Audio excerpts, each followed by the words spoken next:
سلطان محمود غزنوی کے زمانے میں نا چوریاں بڑی ہونے لگی، بڑی چوری، روز چور آ جاتے، سارا علاقہ پریشان ہے۔ چور تھے 4، جس گھر میں بھی آتے پیروں کے نشان ملتے 4 لوگوں کے، 4 چور ہیں پکڑے، بڑی دوڑ لگی، پولیس فوج، چور نہیں پکڑے جاتے۔ سلطان محمود غزنوی کہنے لگے تم سے نہیں پکڑے جائیں گے، میں ہی پکڑوں گا۔ کیا کروں گا؟ بولیے گا ذرا۔ میں پکڑ کے لاتا ہوں۔ کہا جناب کیسے؟ فرمانے لگے دیکھ لو پکڑتا ہوں۔ سلطان محمود غزنوی نے نقاب ڈالا چہرے پہ، پرانے کپڑے پہنے، بازار میں نکل گئے، 4 چور کھڑے تھے سامنے۔ سلطان کو دیکھا تو دوڑنے لگے۔ آپ فرمانے لگے دوڑو نا، انا باشر مثلکم، میں بھی تمہارے جیسا ہی ہوں، میں بھی لباس آدمی پہنا جہان آدمی سمجھا۔ وہ مزمل بن کے آئے تھے، تجلا بن کے نکلیں گے۔ لباس آدمی پہنا جہان آدمی سمجھا، مزمل بن کے آئے تھے، تجلا، نہ حلیمہ بھید کھلا ہے یہ، نہ مقام چونو چرا ہے یہ، تو خدا سے پوچھ وہ کون تھے تیری عظمتیں جو بڑھا گئے۔ سلطان کہنے لگے انا باشر مثلکم، نہ ڈرو میں تمہاری طرح کا ہی ہوں۔ ان بیوقوفوں نے سمجھا شاید چور ہے، کہا نا میں تمہاری طرح کا ہوں۔ انہوں نے کیا سمجھا؟ شاید لباس آدمی پہنا جہان آدمی، شاید چور ہے۔ انہوں نے کہا چلو جی طاق اداد ہو گئے، پہلے 4 تھے اب بیٹھ گئے، بات چیت ہونے لگی۔ سلطان کہنے لگے یار چور ہو تم بھی، چوریاں کرتے ہو، تو کتنی چوریاں آج تک کر لی ہیں؟ کہنے لگے بڑی کی ہیں یار، لیکن کوئی نہیں، تھوڑے سے پیسے ہوتے ہیں 2-4 دن میں ختم ہو جاتے ہیں۔ سلطان کہنے لگا چلو یہ تو بتاؤ کہ کوالٹی بھی ہے تمہارے اندر؟ ایک شخص کہنے لگا جی میرے اندر کوالٹی ہے، جانور بولے تو اس کی بولی سن کے بتا دیتا ہوں کہ یہ کیا کہہ رہا ہے۔ دوسرے سے پوچھا تو بھائی؟ کہنے لگا جی میرے اندر کوالٹی ہے کہ جتنی مرضی اونچی دیوار ہو، رستہ کوئی نہ ہو، میرا کام ہے چڑھ جانا۔ تیسرے سے پوچھا تو بتا؟ کہنے لگا میری خوبی یہ ہے کہ میں سونگ کے بتا دیتا ہوں پیسے کہاں رکھے ہوئے ہیں۔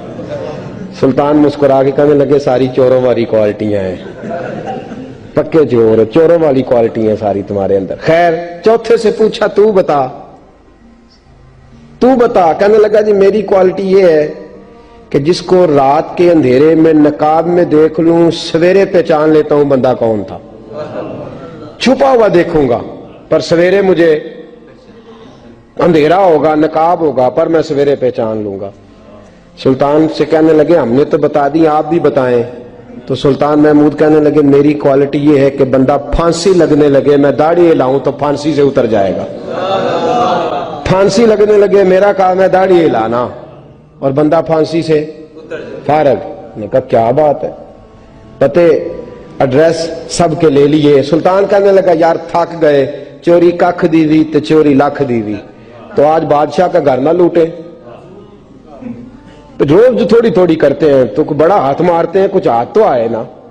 وہ کہنے لگے یار تو بڑا دلیر چور ہے، پہلے دن آیا اتنی دلیری۔ کہنے لگے چلو آج سلطان کا گھر لوٹتے ہیں۔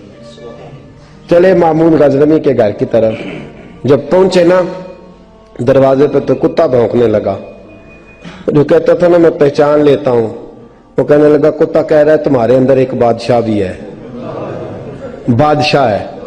تو باقی 3 کہنے لگے عجیب بیوقوف ہے، ہم تو ایک جیسے ہیں سارے۔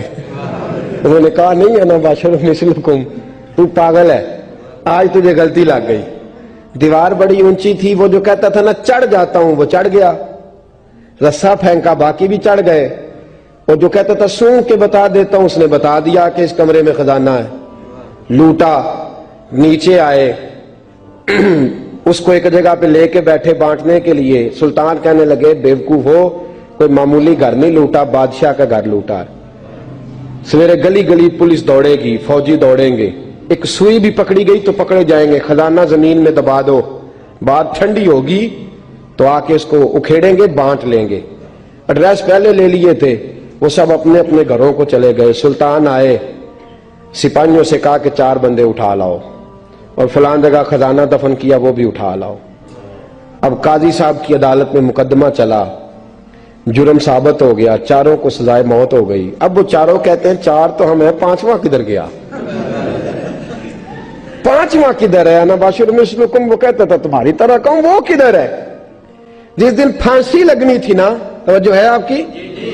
جس دن پھانسی لگنی تھی محمود غزنوی نے کہا کہ پھانسی لگتے وقت پہلے مجھے ملا لینا. وہ جب جا رہے تھے نا وہاں پھانسی لگنے کے کمرے میں تو حکم تھا محمود کا. اب ان کو آئے لے کے چاروں محمود غزنوی کے پاس. تو رات کو تو نقاب میں دیکھا تھا, اندھیرے میں دیکھا تھا.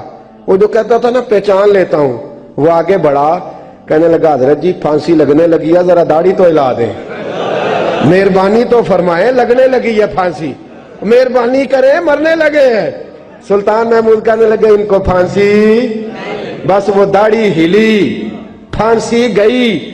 محمود غزنوی نے کہا چوری نہ کرو, دربار میں آ جاؤ, نوکری پہ بیٹھو, جو تنخواہ کہتے ہو دیتا ہوں, چوریاں چھوڑ دو. چوریاں بھی چھوڑ دی, بندے بھی بن گئے.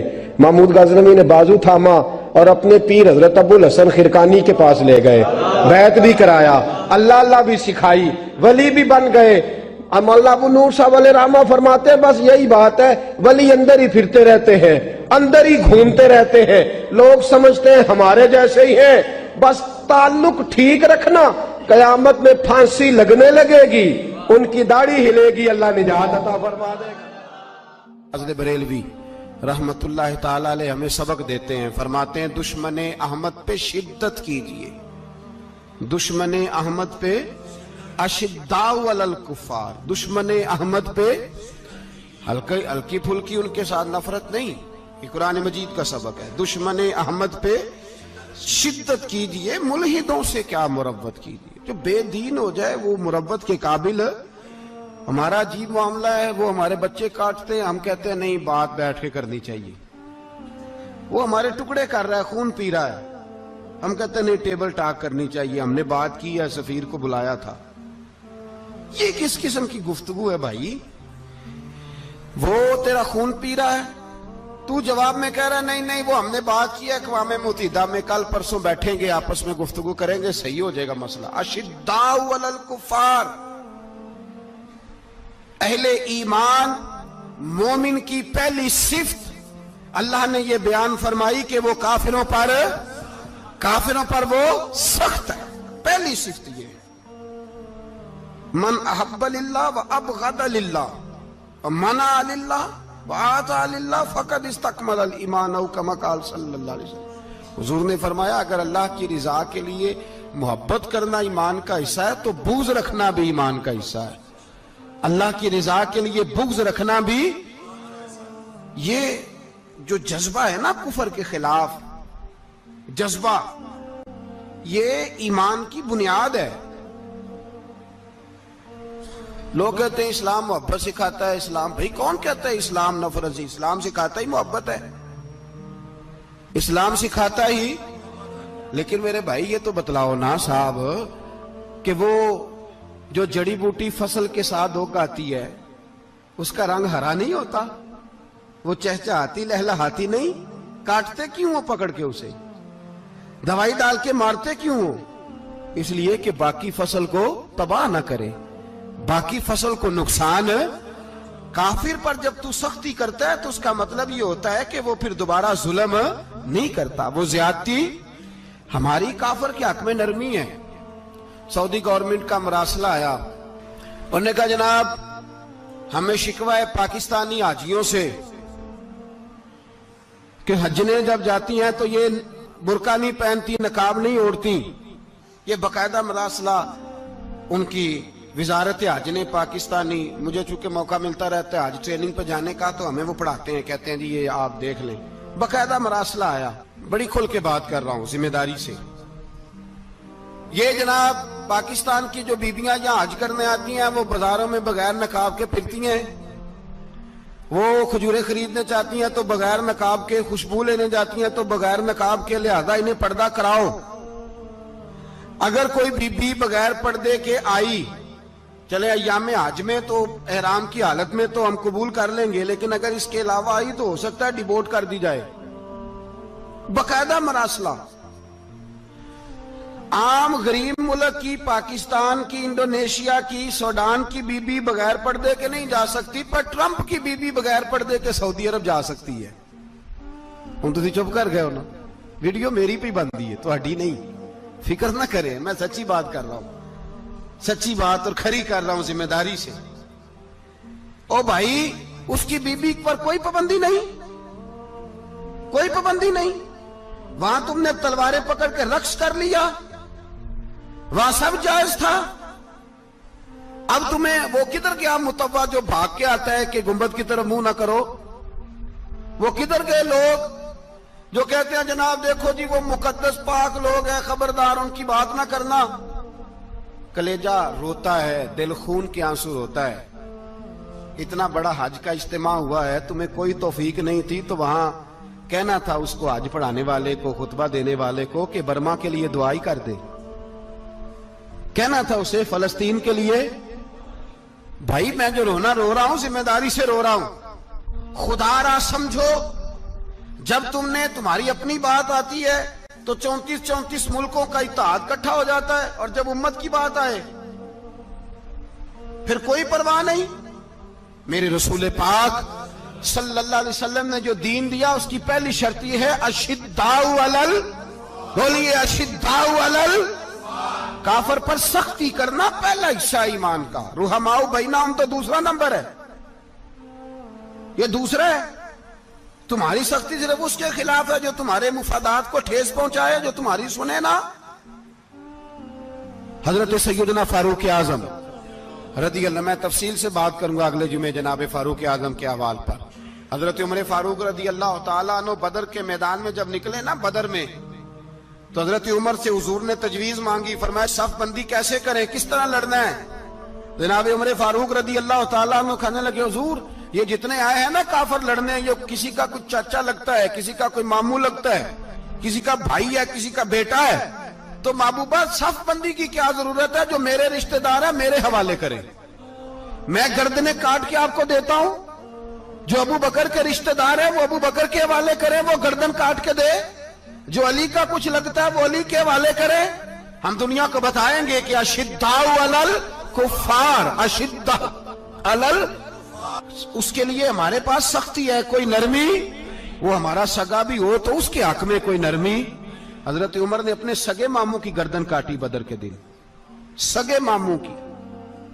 حضرت ابو عبیدہ بن جراح, سنو, اسلام امن کا درس دیتا ہے, محبت کا درس دیتا ہے. بھائی اسلام ہی تو امن کا درس دیتا ہے, پر جڑی بوٹی کاٹنا بدامنی نہیں ہوتا. ظالم کا ہاتھ پکڑنا بدامنی, اور امن والے اور ہوتے ہیں بزدل, ان دونوں میں فرق ہوتا ہے. امن والا بننے کا کہا گیا ہے, بزدل بننے کا کہا. میرے نبی پاک نے جو بدر میں تلوار اٹھائی تھی, زرہ پہنی تھی, حضور علیہ السلام نے لوہے کی جیکٹ پہنی تھی, تو وہ بھی میرے رسول پاک نے امن کے لیے ہی پہنی تھی. میرے نبی پاک صلی اللہ علیہ وسلم نے احد کے دن جو ہتھیار اٹھائے تھے تو وہ بھی امن کے لیے اٹھائے تھے, وہ بھی امن کے لیے حضور نے ہتھیار اٹھایا تھا. ہتھیار اٹھانا بدامنی کی علامت نہیں ہوتا میرے بھائی, یاد رکھ. حضرت ابو عبیدہ بن جراح نے میدان بدر کے اندر جب جنگ کا طبل بجا, حالات بگڑے, جناب ابو عبیدہ بن جراح کہتے ہیں تاریخ نے ایک عجیب موڑ پہ مجھے لا کے کھڑا کیا. آپ فرماتے ہیں میرے لیے اللہ نے جو آزمائش رکھی وہ سب سے بڑی رکھی. فرمانے لگے جب میں میدان میں نکلا تو کافروں نے میرے سامنے جس کو لا کے کھڑا کیا وہ میرا سگا باپ تھا. اور فرماتے ہیں اب مشکل بن گئی. عشق تیاگ دوویں ایک برابر, تے عشق دا سیک ودھیرا, اگ تے ساڑے ککھ تے کانے, تے عشق ساڑے تن میرا, تے اگ دا دارو می تے پانی, کوئی دسے ہیں عشق دا دارو کیڑا, بلے شاہ تھے کچھ بھی نہیں بچدا جتھے عشق ہوراں دا ڈیرا. فرمانے لگے اب میرے لیے سامنے باپ, ادھر بیٹا. اب فرماتے ہیں دو رستے تھے, باپ بچاؤں یا رسول اللہ کا دین بچاؤں. ایک منٹ تھا فیصلہ کرنے کے لیے کہ ابا بچے گا یا دین بچے گا, کفر بچے گا یا اسلام بچے گا. فرماتے ہیں میں نے منٹ پورا نہیں سوچا, میں نے تلوار اٹھائی, باپ کی گردن کاٹ کے گرائی اور رسول اللہ کا دین بچا لیا. باپ کی گردن کٹ کے گری اور نبی پاک کا دین بچ گیا, بچا لیا رسول اللہ کا دین. حضرت عمر نے ماموں کو مارا. حضرت مصعب ابن عمیر کہتے ہیں تاریخ مجھے بھی لا کے کھڑا کرتی ہے بدر کے میدان میں, تو کفر کا لبادہ اوڑھ کے جب سامنے آیا تو وہ میرا سگا بھائی تھا. سگا بھائی, ہزاروں قومیں وجود میں آئیں,